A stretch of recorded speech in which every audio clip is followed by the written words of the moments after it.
Welcome to every Wednesday. What didn't you say? Welcome to every Wednesday.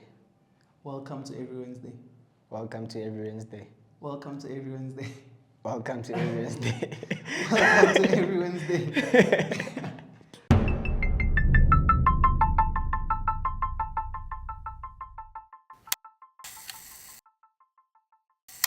Hi, I'm Crisp. I'm part of the Balatron studio team. Basically, at Balatron, I do the marketing as well as being in the creative director role with JC. I'm Jean-Claude, short for JC. I'm from Balatron Studio. Designer, creative director. This is my business partner, Chris. Yeah. I started Balatron when I was out of high school. That's when the name came up first. Then yeah, I had to stop because things were happening, had to figure some stuff out. Then I met Crisp. We met on Instagram, ne? Yeah, we met on Instagram. So basically, JC had the idea. He put me on board, said, yo, bro, I have this idea. He was leaving a brand, actually, a very well-established brand. Said, yo, I have this idea called Balatron Studios. I like who you are as a person. I like your creative mind.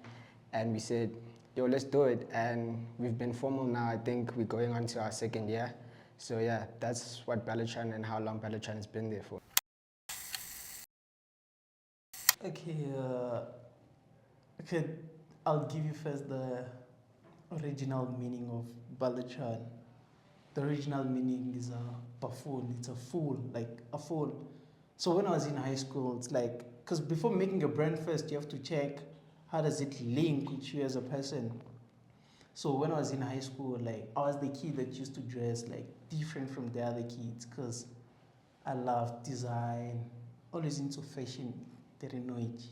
But that time, yeah, so I used to paint on my clothes. Like that time it was like when paint was famous, like painting.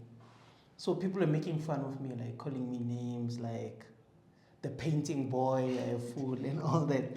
So when coming up with Balatron, I just said to check for something that goes with that, and Balatron sounded right at that moment.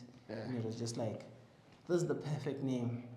But as time goes by, we gave it a new meaning. When I jumped into Balatron, he told me what Balatron is.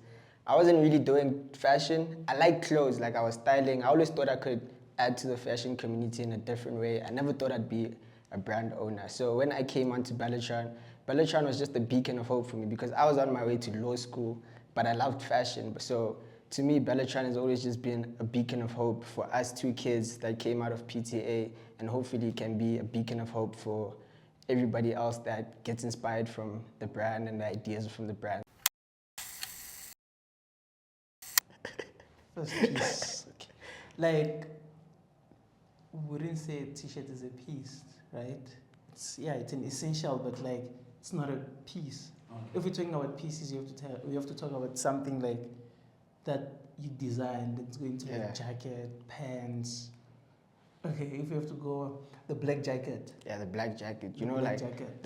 there was this jacket whereby it was just like the inspiration from it was very rock star, but we wanted to keep it streetwear as well as being something which was formal. So it was just a black jacket with the Balatron branding, which was what people liked the most.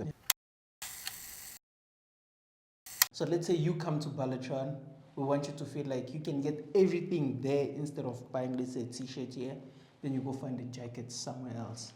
Yeah, 100%. And more than anything, it's like, it came, while you're building the brand, you start the brand, like a lot of people say, just start. And the idea was that, so when we first needed the pivot, it was, what do we want to be? And we took inspiration from a lot of people, we did a lot of studying, and we eventually sat down and said, yo, we know what inspires us and we know what direction we want to go in, and we know what we need to do to get to that. So it was just eventually just pushing the narrative because everybody can wake up one day and make a shirt, but nobody can make a piece that gives somebody a certain feeling or a piece that fits a certain way on a certain person, because that's the most important thing. So the pivot was turning just from everyday streetwear into a more luxury brand. You know what I'm trying to say? So with me, it's everything needs to be purpose driven. So if you're pivoting, take time to study, take time to know when you're making a brand, it's not about being cool. It's about making pieces that actually a person is going to go out and support you, and somebody's going to be proud to actually wear that piece, you know? Personally, for me, as somebody that people might say, quote unquote, the face of the brand, when Chico co-signed us, without even having to like send him anything, getting a call from him and saying, yo, bro, I'm out in Germany. Can you please like get me something? And then, you know, like when you're running a brand, and he went out and said, yo, here's and then as well as the co-sign from the Big G, Vittots, you know, that'll forever just be something that we're appreciative of, you know. Like, because I remember this when you had a styling thing after I made the jacket. Yeah. At night, we had like a styling gig the next day. So I showed him the material. material. And I was like, It's like, what are you doing with that black and white shiny? What's this fabric? I'm like, just believe in me, you're gonna see. So we met in the morning, and I was saw like, the jacket, you were screaming, running everywhere around the station. Then the people finally got to see the jacket yeah, and how they reacted to the product. It was just like, beautiful. this is what I wanted. So that's like the highlight. Yeah. Up. You'll see. Yeah, you'll see. Yeah, You'll see.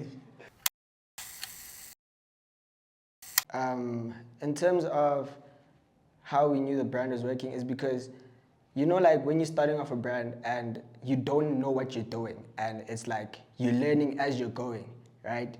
It's something whereby all the baby steps that form, like that people tell you to do in the beginning, like you'll start as make the brand tangible, start a website, make it legal.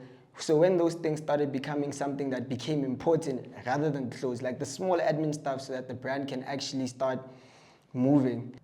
When people started loving the brand, like showing respect for the clothes, like it's not I'm buying the clothes because I know the owner, or I'm buying the stuff because they look cool.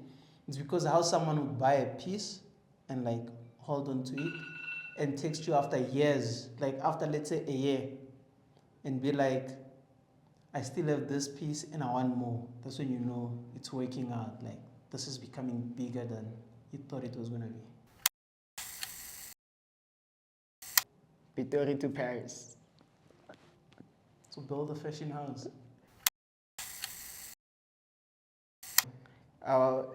In terms of what I do and what he does, I always call him my sensei to like a lot of people. I always try to call him my mentor, even though we're in it. So I respect him as much as he respects me. So in terms of the business, I've always known that I have a certain obligation, and I know what my appointment is, and he knows what his appointment is. So there hasn't been any blurred lines. At the end of the day, people need to understand, when you're steering a ship, it's okay to have two captains. And people's egos sometimes get in the way of that. So with us, it's like, I have certain capabilities that can help us do certain things, and his certain capabilities can help us do certain things. You are right. You are right. I don't know, man, because like I said, I was on my way to law school. Fashion was not something that I thought I'd be doing. I never thought I'd be making garments, but you know, God's plan. So God's favors led me here. So at the end of the day, I don't know what to tell myself, but to somebody that's coming ahead of me, I just say, believe in yourself, believe in your dream. Your ideas are valid. Don't try and shy away from them. In high school, I've always been the cool guy. Who I was in high school has reflected in terms of how I network outside, how I speak to people, how I present myself as a brand, as well as presenting the brand of Balatron, you know. Stay positive. Just whenever something comes your way when you're moving, just don't look at it from the negative side. Because let's say you start a brand, it's not everyone that's going to love it. It's not everyone that's going to give you positive feedback. there'll always be negative feedback, but you just have to take it in, see how you can change it, and as this, give a positive feedback. Just do it. You'll see what happens in the future. But personally, I'd like to tell the kids that are starting the brand, you need to learn, man. Certain rooms that you need to be in, certain places, certain things that you need to learn while starting the brand. Have a purpose. It's okay to be cool, but at the end of the day, once the coolness fades out, the purpose of the brand is going to shine through. So that's the most important thing, you know. Don't make yourself the face of the brand. Don't do that. That's one big mistake. Because if you're the face of the brand, whatever you do, it reflects on your brand. Let's say if you're to get cancelled today, your brand is dead. Like whatever you do, don't be the face of the brand. Whatever you do, don't.